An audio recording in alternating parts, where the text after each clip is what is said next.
Morning, नमस्कार मित्रों, कैसे हैं आप। मित्रों, लॉकडाउन जो है चंद दिनों में खुलने वाला है और लॉकडाउन खुलने के बाद में हमें बाहर भी निकलना होगा, हम लोगों से मिलते जुलते भी रहेंगे। तो उस समय निश्चित ही संक्रमण फैलने के भी चांस रहेंगे। तो हम बाय द वे संक्रमित हो जाएं और हमारी इम्यूनिटी कमज़ोर हो तो हमें दिक्कत हो सकती है। इसलिए इस संक्रमण को हराने के लिए हमारी इम्यूनिटी इतनी मजबूत हो कि ये संक्रमण हो जाए तो हम हॉस्पिटल तो जाएं, लेकिन हमें वेंटिलेटर पर नहीं जाना पड़े। इसके लिए मैं एक दो टिप्स आपके सामने आज बताना चाहूँगा। जहाँ तक मुझे जानकारी है कि कोरोना से मरने वाले आंकड़ों की बात करें तो हमारे देश में ये 1 से 2% है, और 1 से 2% मरने वाले भी वो लोग हैं जो या तो वृद्ध हैं, बुजुर्ग आदमी हैं, या वो लोग हैं जो लंबे समय से गंभीर बीमारी से पीड़ित थे। तो भारत जैसे देश में अन्य देशों की तरह हमारा इम्यूनिटी सिस्टम है वो भारत में मजबूत है, इसलिए ज़्यादा चिंता की बात नहीं है। दूसरी बात मैं ये कहना चाहता हूँ कि कोरोना की बात हम एक दूसरे के साथ दिन भर न करें और कोरोना जैसे समाचार को दिन भर टीवी पर नहीं देखते रहें।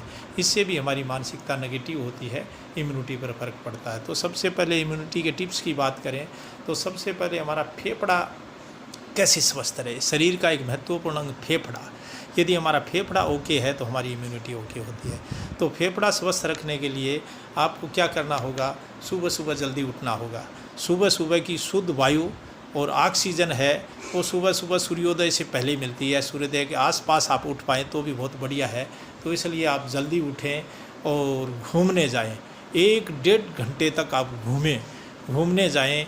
घूमते समय ध्यान रखें कि आप अकेले जाएं। आप अकेले हैं, किसी से बातचीत नहीं करें। लंबे सांस लें, छोड़ें। लंबे सांस लेकर फेफड़े को फुलाएं, संकुचित करें। और इसमें एक टिप्स ये भी काम में ली जा सकती है, आप 4 सेकंड सांस लें, 4 सेकंड छोड़ें।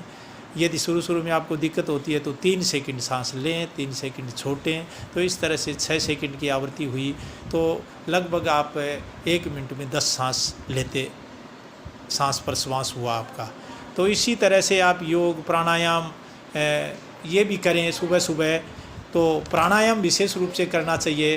फेफड़े को स्वस्थ रखने के लिए प्राणायाम बहुत ज़रूरी है। जैसे भस्त्रिका प्राणायाम आप गर्मियों में 2-3 मिनट कर सकते हैं। इसको करने के लिए सीधा सा है कि नाक से आप लंबे सांस लें, छोड़ें।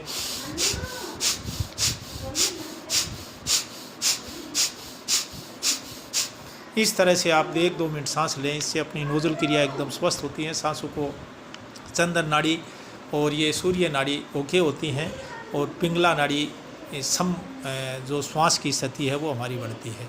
इसी तरह से दूसरी आप कपालभाति करें। कपालभाति करने का तरीका है कि जैसे आपको नाक से फूंक मारना, सामने एक मोमबत्ती जल रही है और नाक से फूंक मारकर उसको बुझाना है,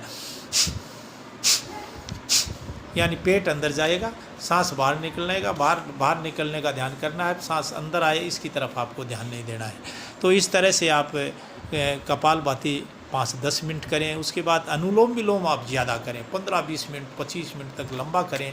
ये फेफड़े के लिए बहुत बढ़िया है। और करने का जो बेस्ट तरीका मैं आपको बताता हूँ, जिससे मेरे को बहुत ज़्यादा फ़ायदा हुआ है, जो मैंने महसूस किया है। आप जैसे ही बाई नाक से सांस लेंगे 1 से 10 तक गिनें, छोड़ते समय भी 1 से 10 तक करें। तो 10 सेकंड तक सांस लें, 10 सेकंड तक सांस, 20 सेकंड की आवृत्ति हुई। इससे आपके सांस फेफड़े में रुकेगा। रुकने के बाद जो कुंभक होगा उससे बड़ा फायदा होगा। सांस लेने को पूरक कहते हैं, छोड़ने को रेचक कहते हैं, रोकने को कुंभक कहते हैं। जब सांस अंदर रोका जाता है तो इस आंतरिक कुंभक कहते हैं। इससे आपको बहुत फायदा होगा। इसलिए फेफड़े में 10 सेकंड सांस लेने की क्रिया करें, छोड़ने की करें। इस तरह से आप फेफड़े को स्वस्थ रख सकते हैं। कि कहते हैं कि फेफड़े में 7 करोड़ 30 लाख इस तरह के वायु कोष होते हैं, और हम उथले और छोटे छोटे सांस लेते हैं, जिसमें 2-2.5 करोड़ वायु कोष को ऑक्सीजन मिलती है। बाकी जो कोष हैं वो ऑक्सीजन के इंतज़ार में बैठे रहते हैं, और उनकी वजह से उनमें जो विषैले पदार्थ, हमारे शरीर की जो गंदगी है वो उन रूम को जम जाती है और वो धीरे धीरे बंद होते हैं। इसकी वजह से हमारा फेफड़ा है वो अस्वस्थ हो जाता है, और धीरे धीरे ये ज़्यादा ख़राब होने लगता है तो डॉक्टर के पास जाना पड़ता है। तो इस तरह से फेफड़े को स्वस्थ रखने के लिए आप लंबे गहरे सांस लें और नियमित रूप से आप योग प्राणायाम घूमने जाएं तो आपकी इम्यूनिटी बहुत बढ़िया बढ़ सकती है। इसका विशेष रूप से ध्यान रखिए।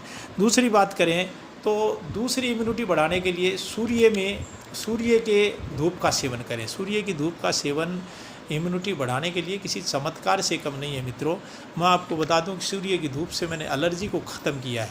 मुझे पता नहीं कि सूर्य की धूप हम इतने सूर्य से दूर हो गए हैं कि पूरे दिन भर सूर्य के दर्शन नहीं कर पाते हैं, और मेरे एलर्जी कई दिनों से रहती थी। मैंने एलर्जी इस सूर्य की धूप में बैठ कर की है, जैसे खांसी, कफ, जुखाम, फोड़े, फुंसी, अनिद्रा रोग, ये एलर्जी होना, ये सारी सूर्य की दूरी यानी बनाए रखते हैं, इसकी वजह से ये रोग होते हैं।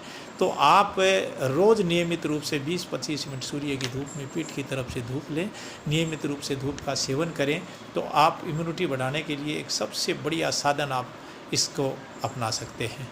तीसरी बात करें तो एक मुद्रा विज्ञान में प्राण मुद्रा है। प्राण मुद्रा कैसे बनती है मैं आपको बताऊं। जैसे ये हाथ है, ये कनिष्ठा है, ये अनामिका है, ये 2 अंगुली के शीर्ष जो हैं अंगूठे के शीर्ष में इस तरह से मिला देने हैं और ये दोनों अंगुली सीधी रखनी है। दोबारा देखो, ये कनिष्ठा है, ये अनामिका है, ये 2 अंगुली हैं, इनके शीर्ष को इस तरह से अंगूठे के पास मिलाएं। ये दोनों अंगुली दोनों हाथों से ये मुद्रा करनी है। सुबह घूमते समय इसको करें। ध्यान ये रखना है खाना खाने के आधी पौन घंटा नहीं करना है, बाकी समय आप उठते बैठते चलते फिरते कर सकते हैं। तो सुबह सुबह घूमते घूमते करेंगे तो इसका आपको बहुत लाभ होगा।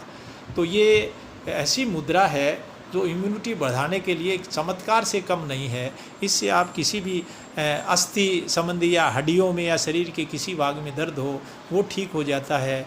यदि आपके आँखों की नेत्र ज्योति बढ़ती है, दृष्टि दोष दूर होते हैं, लोगों के चश्मा हैं वो छूट सकते हैं। तो इस तरह से इसके बहुत सारे फ़ायदे हैं। शुरू में जैसे किसी के लकवा पड़ता है तो शुरू में ये मुद्रा करने से किसी का लकवा तक ठीक होता है। तो ये मुद्रा इस तरह से है, जैसे ये अंगुली है, ये बुध ग्रह की प्रतीक है, ये सूर्य ग्रह की प्रतीक है, ये अंगूठा मंगल ग्रह का प्रतीक है। सूर्य, बुध और मंगल तीनों आपस में मिलते हैं तो प्राण शक्ति का विकास होता है।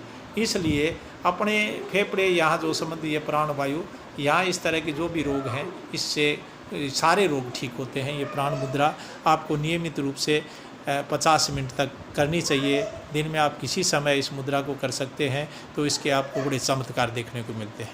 इसके बाद में चौथी टिप्स है इम्यूनिटी बढ़ाने के लिए आहार में ध्यान रखने की बात है। आपको सफ़ेद नमक नहीं खाना है, सफ़ेद चीनी नहीं खानी है, सफ़ेद चावल नहीं खाने हैं, आपको तला हुआ भोजन नहीं खाना है, आपको जंक फूड नहीं खाना है, आपको मिठाइयाँ नहीं खानी है, आपको रिफाइंड तेल नहीं खाना है। इन चीज़ों का आपको ध्यान रखना चाहिए।